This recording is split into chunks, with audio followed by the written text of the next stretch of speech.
Hi, Dynam Hellcat fans. I'd like to go through real quickly some of the mods I've done to my airplane. First, right here in the front, this is not the stock Dynam prop. This is a master Airscrew 14 by 9 by 3 prop. And I have another here that I can show you. Comes in a package like that, and they come with squared tips. So just to make it more scale to what a Hellcat really would fly, I rounded those off as when I was balancing it. Painted them yellow. I did have one flight where I scuffed up the tips of my prop, but it still flies great, still balanced. That adds quite a bit of, especially the 9 pitch on there, adds quite a bit of thrust. Spinning that is a Hobby King motor. This is an SK3 750 kV motor. I still fly on 4 cells, but this motor right here does give me quite a bit of power and grunt to make this thing perform really well. I've installed the Killer Planes Supermax crashproofing kit in this, which adds a little bit, not a lot, but a little bit of weight to it, as well as the additional weight of the motor, which has helped me keep good CG, because I think this plane, in my experience, stock was a little bit tail heavy and needed some help up front. Compression oleo struts on this. These are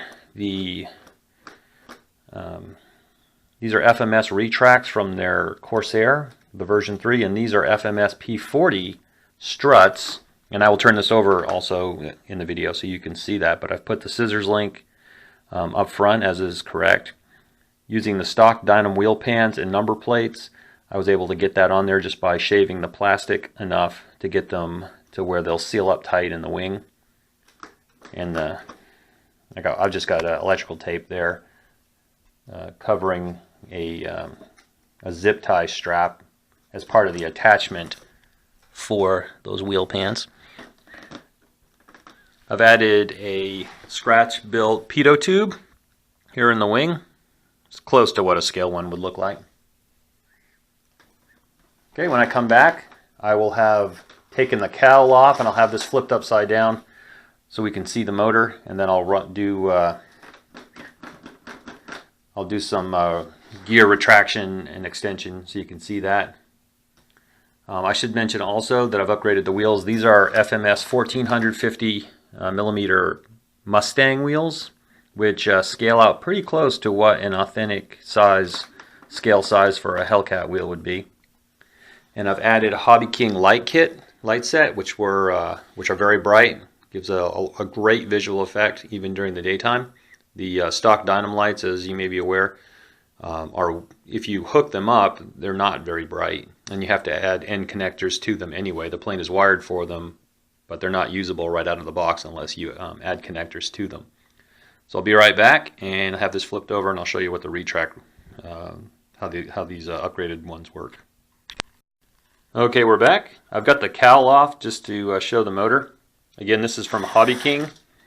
It was recommended in the thread by one of the previous one of the other Hellcat owners, and it's worked great for me. Though it does have quite a growl when you run it. It doesn't go smoothly. It's very clicky as you go around, and that shows up when it flies. But it pulls great, and I have no complaints at all.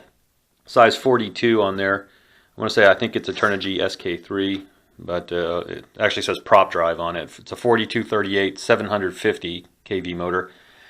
And I did have to use some spacers, which I don't think you'll be able to see, but behind the X mount against the firewall, there was a spacer required in order to get the correct standoff, and 3 or 4 5 millimeters little discs that went in there.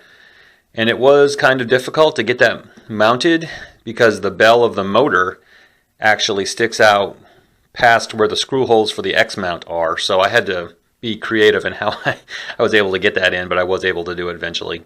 Honestly, by screwing all of this together first, the X mount included the motor to the X mount, and then mounting it to the plane by screwing the screws into the firewall from inside the battery compartment.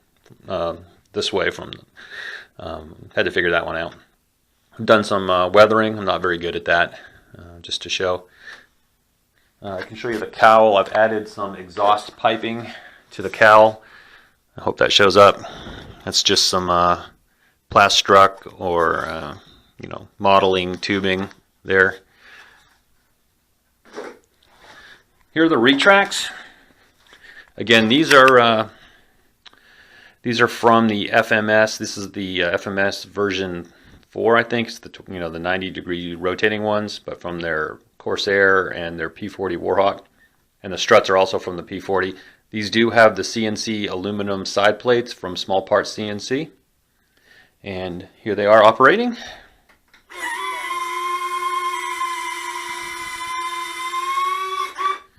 And again, they are compression, which is great on this plane. That has been very useful on a couple of my landings. The strut wire on these P-40 struts is 5mm, so I did have to open up the center hub on the Mustang wheels, but no problem with that. And then shave a lot of the mounting points on the inside of the wheel pants so they'll be able to close flush. And let me show you that again.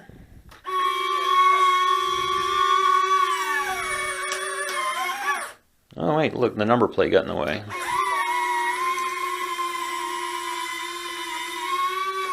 I'm glad it chose the video to do that. The way I've mounted this is, and this is a great opportunity to show that, is this is a clear plastic tube which rotates, or allows the strut to rotate inside, and I'm working on getting this to where it's just mounted straight. Probably use a little bit of CA, mount it to that trunnion there. So as the retract goes down, this does not rotate and allows the retract to go in.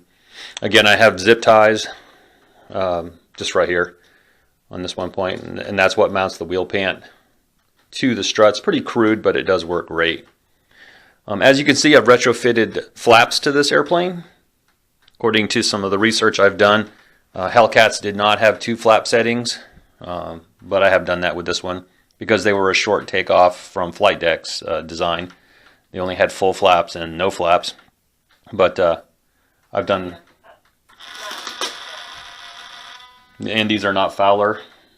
Obviously that's too hard to engineer in foam right now, but these work great. This allows the plane to take off in very short distance and then land at a pretty slow speed, even with the additional weight I have in this. Speaking of weight, the batteries that I prefer are the Admiral 4000 4-cell, the larger batteries than what it's initially designed for.